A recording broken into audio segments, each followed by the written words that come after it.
You may have seen Odysseus sail off toward the dawn, with Penelope by his side, toward a new world. A happy ending at last, after 20 years. Homer never wrote that ending. In the story that was told for nearly 3,000 years, Odysseus does come home. He kills the men who had taken over his palace, lies down beside his wife, and for a moment, just for a moment, everything is over. But that same night, lying in the bed he built with his own hands, Odysseus knows something he has told no one, not even Penelope. He knows he will have to leave again. And there is something more. Something that has already begun making its way toward him. Something left behind, far away, that one day will return. How can he know? For that, we have to go back. Not to the end of the journey, but to its middle. To something the movie only showed you halfway. You may remember Circe, the goddess of the island. What they didn't tell you is what really happened between them. That Odysseus didn't spend one night there, but a full year. And that when he finally left, he didn't leave alone with his men. He left something behind. Before she let him go, on that island, Circe had told him that if he truly wanted to return home, he first had to descend to the only place from which no one returns, the land of the dead. And down there, among the shadows, an old blind prophet told him how it would all end. He said he would return home, but that his home would not be the end. That one day he would have to put an oar on his shoulder and walk inland, far from the sea, until he found a people who didn't even know what an oar was. And that death, when it finally came, would come to him from the sea. With that prophecy on his back, Odysseus still had years of sea left, the sirens, the monsters, the loss of each and every one of his men, everything you already know, but none of those things was going to kill him. And on the night of the reunion, lying beside Penelope, Odysseus already knew it.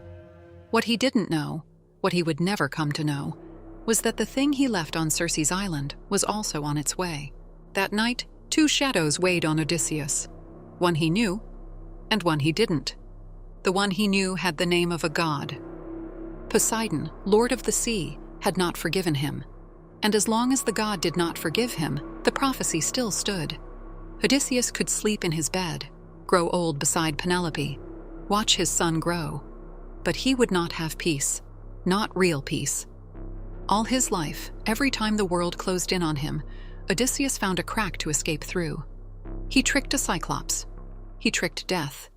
He tricked men and goddesses. There was no trap he couldn't talk his way out of. Against a god, there was nothing to say. All that remained was to obey, to do the last thing the prophecy demanded. And it was the strangest of all. The prophet had told him among the shadows of the dead. One day, Odysseus would have to load an oar on his shoulder and start walking, not toward the sea, away from the sea, inland, crossing mountains, leaving the coast behind, leaving the sound of the waves behind, until he reached a place where no one had ever seen the sea. And so he did. The man who had spent 20 years trying to return to the water now turned his back on it. He walked inland, toward dry land, with a useless oar on his shoulder as if it grew heavier with every step. The farther he went, the stranger everything became. Villages where no one had ever tasted salt. People who didn't know what a ship was. Children who stared at the oar without understanding what that long, flat object the stranger carried on his back was. Until one day, on some ordinary road, a stranger stopped, looked at the oar and asked, "Why are you carrying a winnowing shovel on your shoulder, so far from any field?" And Odysseus stopped. Because that was the sign. That was exactly what the prophet had told him he would hear. The day someone mistook his oar for a farming tool, he would finally have reached the place. A place so far from the sea that there an oar meant nothing. There he drove the oar into the ground, and there, at last, he made peace with the god who had hunted him halfway across the world. The sea let him go. Odysseus could return home. He could grow old. He could die in his bed, old and at peace, surrounded by his own, with a gentle death that, they had promised him, would come from the sea without harming him. He returned to Ithaca convinced he had already paid, that the worst was behind him, that the prophecy was fulfilled. He had understood every word, except one. He believed the worst had been left behind. in the sea. He didn't know that something had been set in motion long before, and that it had been drawing closer for years without anyone seeing it. Not him, not Penelope, no one. On Circe's island, while Odysseus grew old in Ithaca, a child was growing. He had no father, or he had one of whom he knew only the name and the stories. A cunning man, a king, a hero who had spent a year on that island and then sailed away without looking back. The boy was called Telegonus, and he was Odysseus's son, though Odysseus didn't know it. Circe raised him alone, and like all children who grow up with the absence of a father, Telegonus grew up with a single question driven into his chest. Where is he? Who is he? Why did he never come looking for me? Until one day, already a man, Telegonus couldn't take it any longer. He asked his mother to tell him where to find him, and he set out in a ship to search for a father who didn't know him, who didn't know he existed, who wasn't waiting for him. Just as, years before, another son had gone out looking for that same man. The sea, which had always had its own plans for Odysseus, guided Telegonus's ship to a coast. It was not the coast he was looking for. A storm, or the gods, or both, had driven him off course. Telegonus didn't know what island it was. He only knew that his men were hungry, that they had gone days without food, and that land had herds. So they did what men of that time did when they were hungry and found someone else's cattle. They started taking them. What Telegonus didn't know, what he couldn't know, was that island had a name. It was called Ithaca, and the cattle his men were stealing belonged to an old king who had spent his whole life defending that land and who was not going to let strangers plunder it. Not one more time. The old king took his spear and went out to defend what was his, as he had done all his life. And the young man, seeing that armed man coming, took his own. There were no words, there was no recognition. Only two men, a father and a son who had never seen each other, charging at each other on a beach. The young man was faster. His spear was not like the others. The tip was made from the spine of a stingray, a fish of the sea, and it went through the old man in a single blow. Odysseus fell on the sand of his own island, and only then, as the man he had just mortally wounded looked up at him from the ground, Telegonus saw something in his face, something that froze him, and he asked his name. The old man told him. They say Telegonus screamed, dropped the spear, and fell to his knees beside the man he had crossed the entire sea to meet, and whom he had just killed without knowing who he was. He had found his father.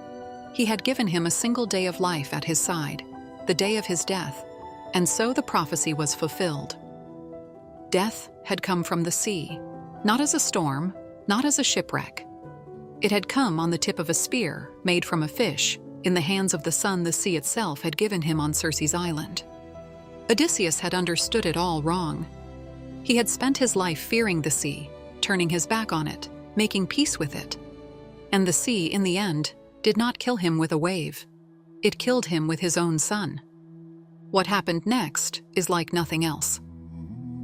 Telegonus did not flee. He did not leave his father's body on that beach. He picked it up, and he went to find the two people left in the palace, Odysseus's widow and his other son, Penelope, Telemachus. The man who had just killed Odysseus presented himself before his wife and his son carrying the corpse. And instead of vengeance, instead of blood, something happened that no story had prepared for.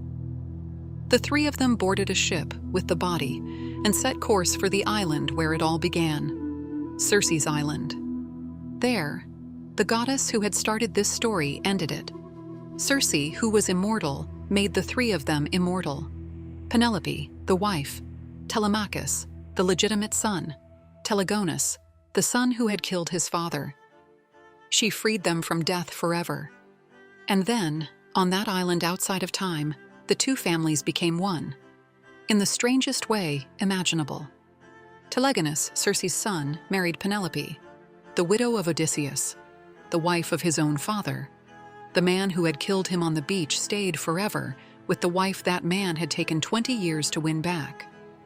And Telemachus, Penelope's son, married Circe, the goddess who had raised the killer of his father. The mother of Telegonus and the son of Odysseus were joined. The two lineages, that of the faithful wife and that of the immortal lover, bound in a single knot they could no longer untie. No one took revenge. No one asked for forgiveness. 4 people bound by a spear, living together, without death, forever. There is no final battle. There is no justice. There is no moral. Only 4 figures on an island that does not age, bound by a death no one wanted, living forever in the house of the goddess who started it all.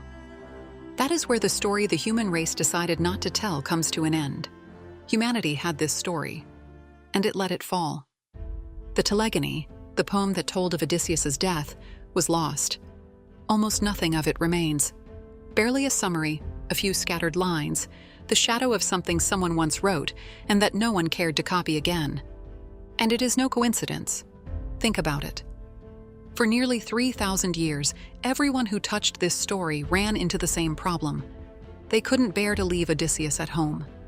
Dante, 1,000 years later, imagined him unable to stay still. In his version, Odysseus never returns to Ithaca, but convinces his last men to sail past the edge of the known world, beyond where no man had ever sailed, until they vanish forever into the ocean. Tennyson, centuries later, painted him already old, bored with his own kingdom, looking at the sea one last time, deciding to set sail again even if it meant dying, to seek, to find, and never to yield. And in a movie theater, you saw him sail off toward the dawn with Penelope, toward a new world. 3,000 years, dozens of authors, and not one of them, not a single one, was able to leave Odysseus lying quietly in his bed until the end of his days. Because they all understood the same thing, perhaps without knowing it, that a man like that does not rest. That home for Odysseus was never the end, only one more stop. The Telegony knew it first. It knew this man could not stay. Only it was the only version with the courage not to dress it up. It didn't send him toward the horizon in search of glory. It killed him on his own beach, at the hands of the son the sea had torn from him. Maybe that's why we let it fall. Because it's easier to imagine Odysseus sailing toward a golden dawn than to accept how the story of the man who only wanted to go home truly ends. He tried. He returned. He made it. And even that was not enough. Tell me in the comments what other story you'd like me to narrate on the channel, and remember that if you enjoy this kind of video, the best way to support us is by leaving a like, subscribing, and sharing it, of course. See you in the next one.